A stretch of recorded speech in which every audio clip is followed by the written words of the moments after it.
Yo, I told you we had to come back with part 2. Listen, put your seatbelt on, take your time, get your favorite cold adult beverage, also known as a cab. Shout out to Tito's for supplying us this episode. So, man, make sure you stay tuned. We're about to jump into part 2. That's right. Before we get into part 2, make sure you subscribe to the Behind the Mask podcast. Follow us on social media at the BTM Podcast. Set up those notifications so you know when we're releasing an episode. Like, comment, share. Let us know how you feel about the episode. Now let's go.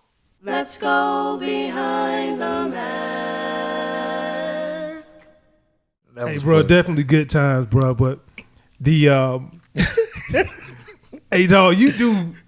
I think about it, but you do so much from a fun perspective. Like you scuba dive, motorcycle. You know, you bike ride a lot. I'm almost acting like a less melanated person. Like for real, you well versed. So like, I just want to know, like, how did you get? Like, what gave you passion to get into all of that? Motorcycling started early. I just was wanted. I just had a affinity for bikes. Like I would see the bike, like, ooh, I want a bike. So I got a bike. First year I got a bike, I crashed. I rode another 9 years, and in my 10th year, I crashed again. Never broke a bone. Thank God. Thank you, Jesus. So I still ride bikes, but not as much. Scuba diving, I think I went on a trip, and they had like beginner scuba diving. I was like, I'll try it. And when I got there, I was like, this is cool. Like, I was like, hey, fish. Like, you know. And I really enjoyed it. So I went somewhere else, and I was like, let me try it again, make sure I wasn't tripping. And I really liked it again. And then I was like, I think I'm going to do this. And I started asking questions of people. And I went and got certified one year over like Christmas holiday. I went to Mexico. And I thoroughly enjoyed it. And then I started meeting people like, who knew Lil Duval scuba dive? Yeah. Who knew Warren Sapp scuba dive?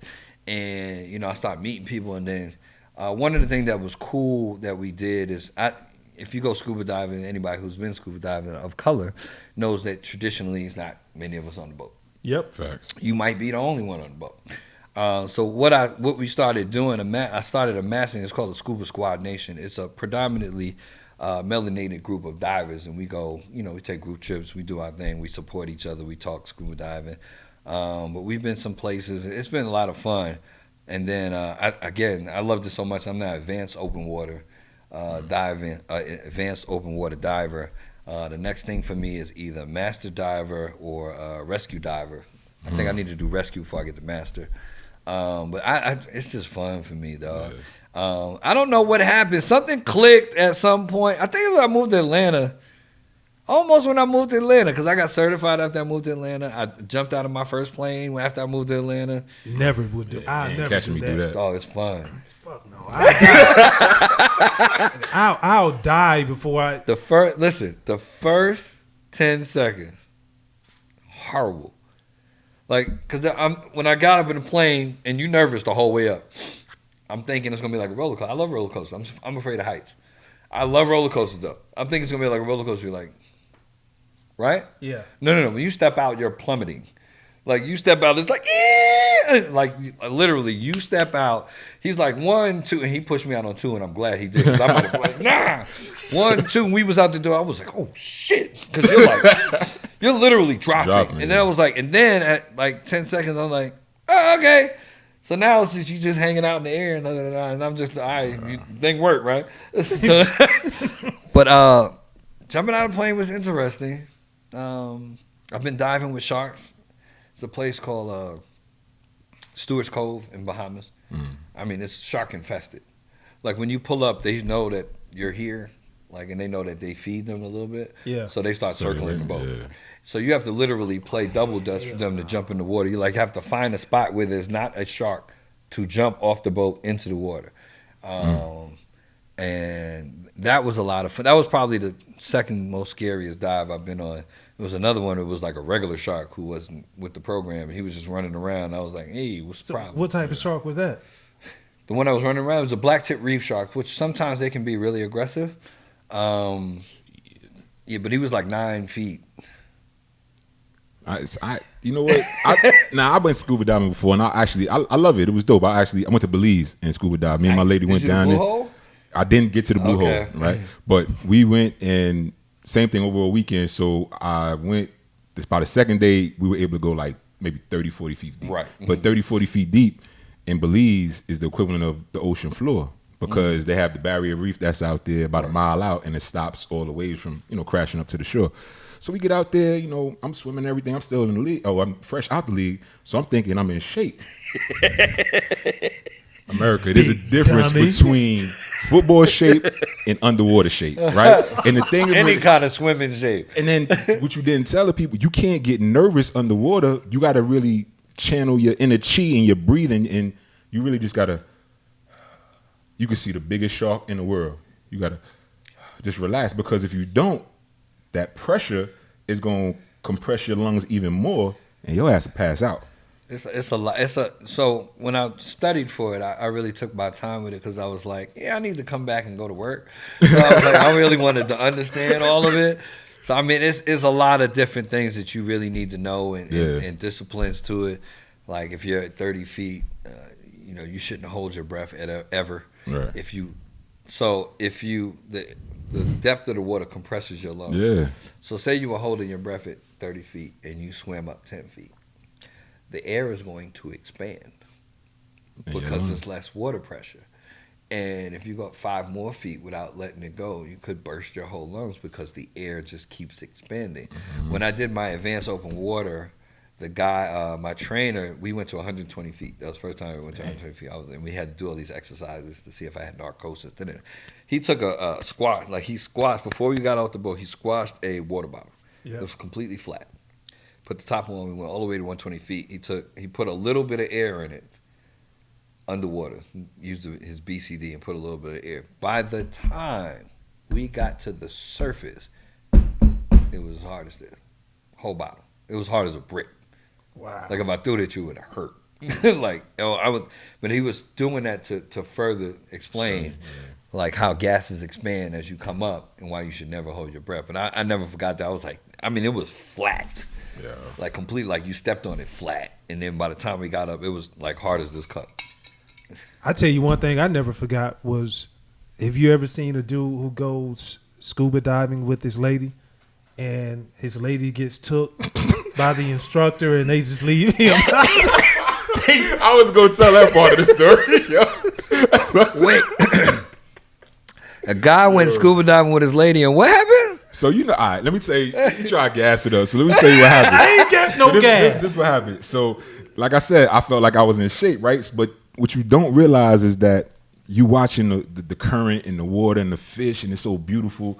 But when you're not paying attention, the current can take you where you don't want it to take you. Mm-hmm. So the guy was with Sheikah, and they together kind of swimming and everything. So I look up, and I'm like, damn, they're about 15 feet away. So I'm thinking, let me just swim and catch them. It don't work like that underwater. So underwater, I'm like, damn, I'm not going nowhere, right? So now I see a shark. So the shark is underwater and everything. And I'm just like, you can't scream, you can't yell because you got the tank in your mouth and everything. So I'm just like, Can't nobody hear? Can't nobody Not hear 15 me? feet. You can't hear me, right? So they can't hear me, and all I just see the shark going like this, and I'm like, damn. Well, maybe the sharks ain't gonna mess with me. I see another shark, so now I'm really like, waving. They don't see me, and he's just swimming away with her, holding her hand, and I'm like, yo, this motherfucker want me to die. He brought me down here with these sharks so I could die. He's got him, man. Well, if they swimming like this, you're good. Yeah, and ultimately, I didn't know this, but it was only a nurse shark. So nurse sharks are like puppies of the sea. I didn't know that at the time. like Who puppies. knows that when you underwater No and one you knows see that. a shark and you a just shark. see a shark going like this, you just like, hold up, what's going on? Yeah, But you got to be able to identify. I was mad, and I went off on her like, yo, how you just gonna leave with this dude when I'm under here trying to get you? Y'all leave me by myself, man. Ain't no way, bro. And Like, I I told ain't Spice, even he trying said- to figure that out. Again, Period. that one time I That's saw. why I'm back in the league. They ain't messing with you. The first time I saw it, I was in Grand Cayman in the Cayman Islands, and it was just me and the guy, and we swimming, and then you could just see the shadow, like a dark shadow. And I'm looking, and he taps on his tank, beep, beep, beep, and I look up, and he goes like this. So I was like, okay, where? And I first, so I'm looking at the shark. I'm looking at him. We still swimming that way. I'm looking at the shark. I'm looking at him. But you gotta stay relaxed. know what I'm saying? What are we gonna do? Like the shadow getting bigger because it's coming closer. He's like swimming right at it. All of a sudden, the shark makes a left. It goes this way. And that's how I got to see how big it was. And I was like, oh, damn. Like, he ain't no little, like, lemon shark. Like, he's a shark. So then he's just swimming. I'm like, so now why I'm nervous. I'm like, he's trying to outflank us. He's going to get us from behind. And I'm behind. And that's what you set me up like. It's a little unnerving. But a couple things you learn as the more you dive is what to do and what not to do. Panicking, splashing and stuff makes them think that you're injured and you're easy prey, and that makes them more prone to attack. But if you just swimming, they like, you don't look like. Man, you asking a whole lot in somebody else's territory, Facts. in their hood, underwater, and you can't even relate to anybody because you got the signal. oxygen in your We got jumped by dolphins once. What? In Puerto Rico. Apparently, we had swam into their neighborhood. I got a video. I got to show you the video. We swam into their neighborhood, and they had a newborn. So, like, this is early when I had first. Like, all of a sudden, we like looking around. All of a sudden, there's a dolphin. He's like standing up, and he's like, I'm boosted. Oh, a dolphin! I'm trying to get my Flipper. trying to get my GoPro. The dive instructor was like, come on, he's not happy, and I was like, he's a dolphin. Dolphins are our friends. Man, we left that little neighborhood, and it was a good 200 yards from there to where we got out the water. They followed us the entire. It was like two of them, the mom and the pop, I guess, followed us the whole way until we got out of their neighborhood and then turned around. Wow. See, that's exactly the reason why, America, that we are not going underwater diving, scuba. I'm going. Or at least let him I'll go. Yeah, we'll Come let y'all on. go first. Two coming. Facts. I'm there. Simple, smooth, and every sip as easy as the last. Tito's handmade vodka tastes just as good with tap water as it does with your favorite mixer. Back in the day, Tito distilled, hand bottled, taste tested, sent to a few friends, then taste tested again to give you the finest juice around.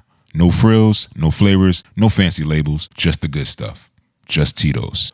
For recipes, videos, and more, visit Tito'sVodka.com. Distilled and bottled in Austin, Texas. 40% alcohol by volume, namely 80 proof. Crafted to be savored responsibly. Hey, bro, changing gears. Okay. Obviously, you're the official DJ for the Hawks. And PA announcing now. Yeah, PA announcing now for the Hawks. Right. Replacing Ryan Cameron. Yep. After 17 years. Mm-hmm.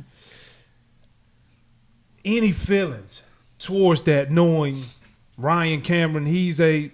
Mm-hmm. You know what I mean? So, like, how does that come into play? Because I see it more so like, hey, everybody got an expiration date in the game of sport. Mm-hmm. And you see those young replacements come in and you know, like, you know what? You can't hate on it. Right. But, like, was there any hard feelings, or how was it for you making that transition? I didn't get to talk to him until about 2 weeks after, and from where I was sitting, the initial response and how he handled it on his radio show made it seem like he had an issue.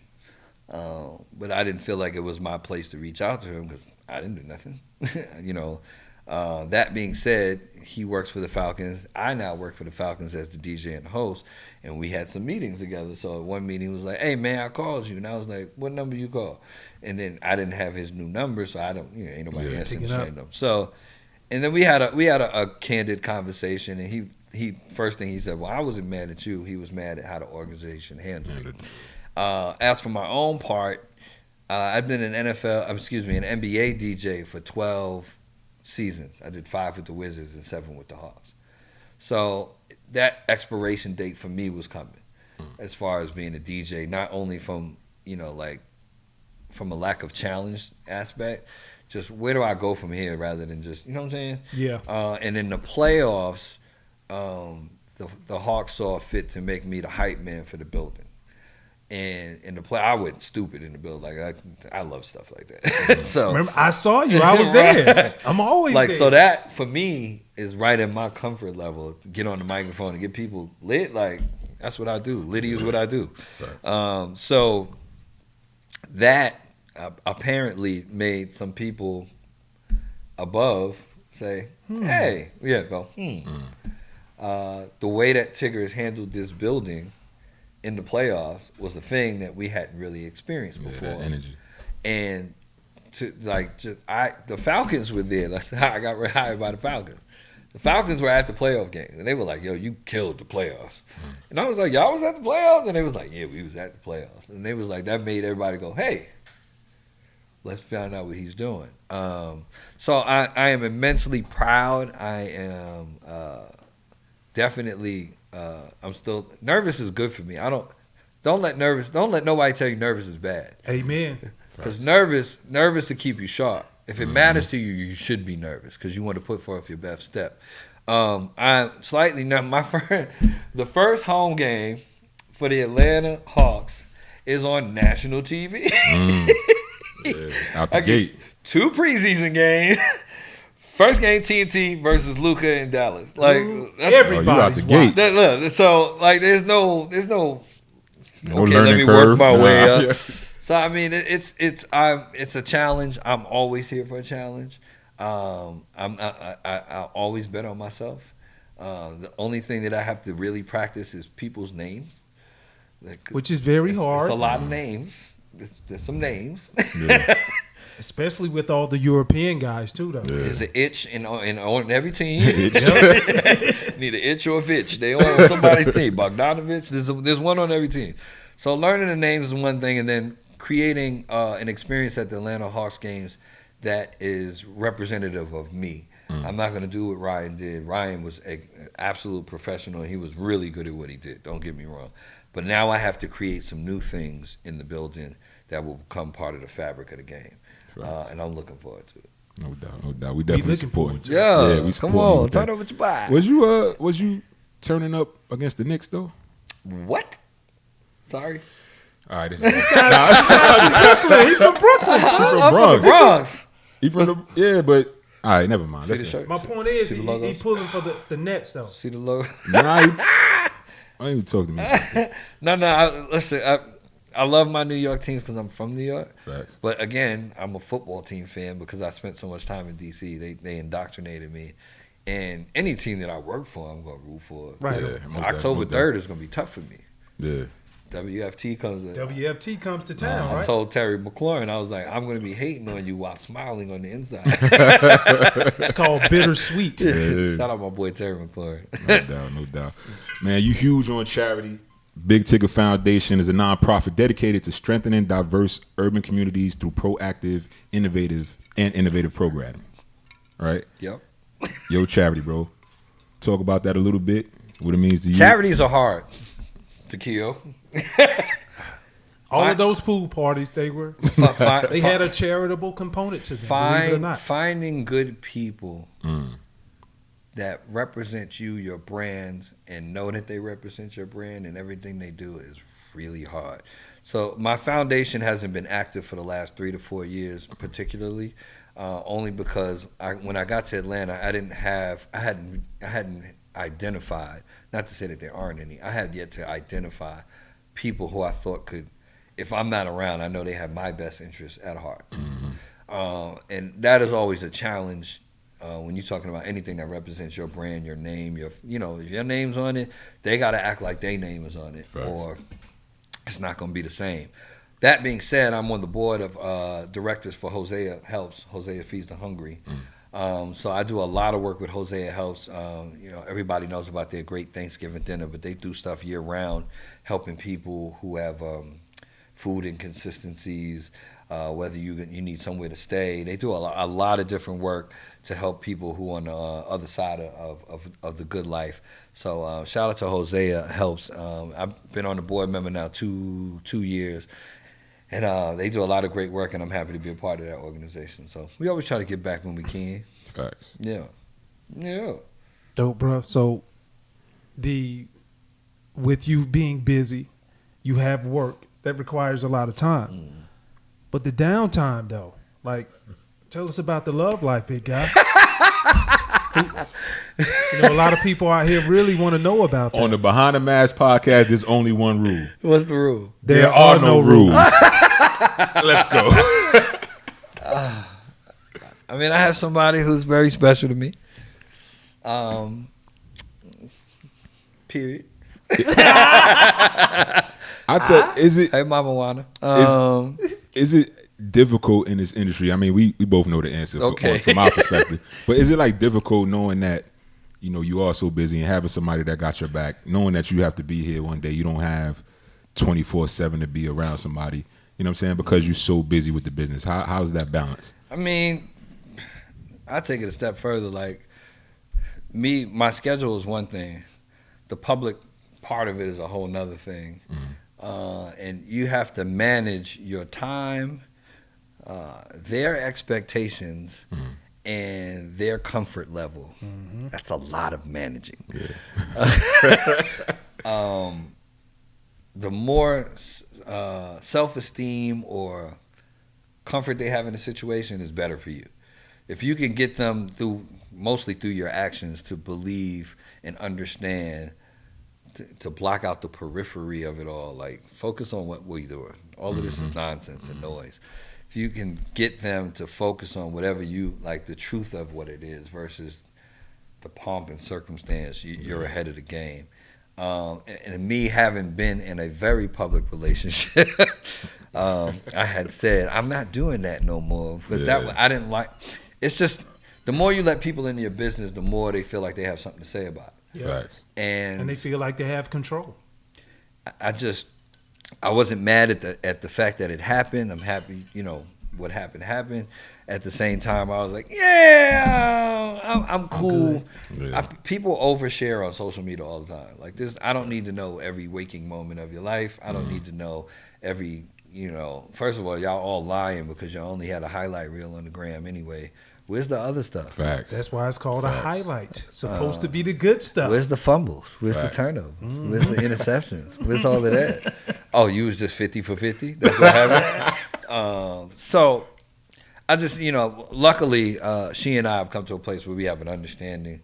And mostly if you care about somebody and they care about you, you're going to try to do whatever makes that person feel comfortable and happy no matter what. If they matter, then how they feel matters to you. Hey, Dope.